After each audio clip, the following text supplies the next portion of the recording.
Today I'm going to be showing you how to crochet the foundation single crochet, and this is a technique that is used when a pattern calls for a starting chain and then single crochets into that starting chain. This method allows you to do both rows at once, the chain, starting chain, and that first row of single crochets, and kind of cuts down on your time and effort. And it means you don't have to crochet into a starting chain, which can just be annoying. So we're going to start off with a slip knot and put our yarn on our hook, and then you're going to chain 2.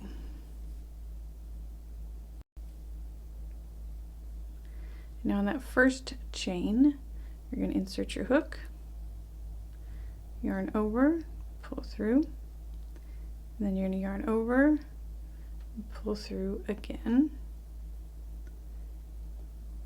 and then we're going to yarn over and pull through both. Now if you turn your work, you can see at the top here we've created a foundation, or a chain that would normally be created with our starting chain. And then on this side we've created a stitch, so they're kind of hooked together.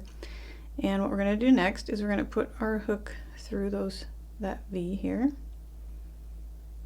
those 2 loops, yarn over and pull through, and then we're going to yarn over and pull through again. That's what creates that starting chain. And then we're going to yarn over and pull through 2 loops on our hook, and that is what completes the single crochet. So if you flip it over, now we have 2 V's, which is 2 chains, and on this side we also have 2 V's, which is our 2 single crochets.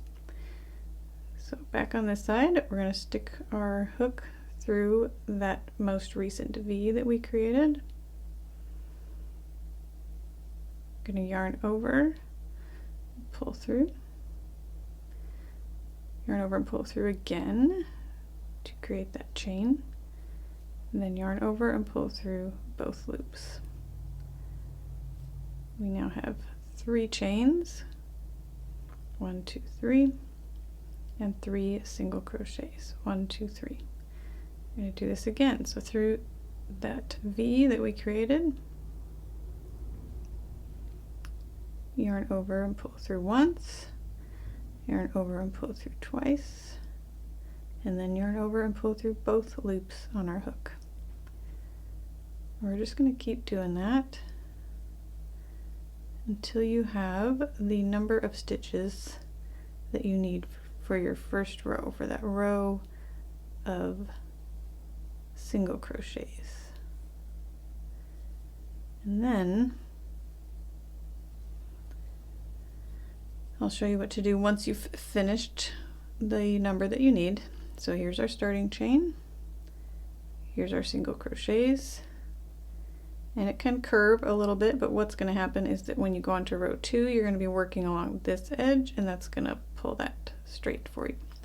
So once we're ready to move on to a second row, you're going to chain 1, assuming it's another row of single crochet, but depending on what you're crocheting in the next row, that's how many chains you will do. And you're going to turn, and you're going to be working into these, because this is our row of single crochet.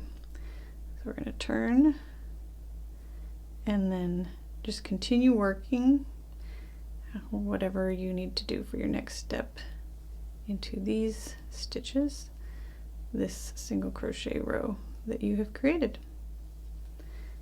And that's all there is to it. It takes some getting used to, but once you have it down, then you've eliminated a lot of hassle with starting out your projects, and you'll find that you want to use it again and again. Hope you enjoyed this tutorial.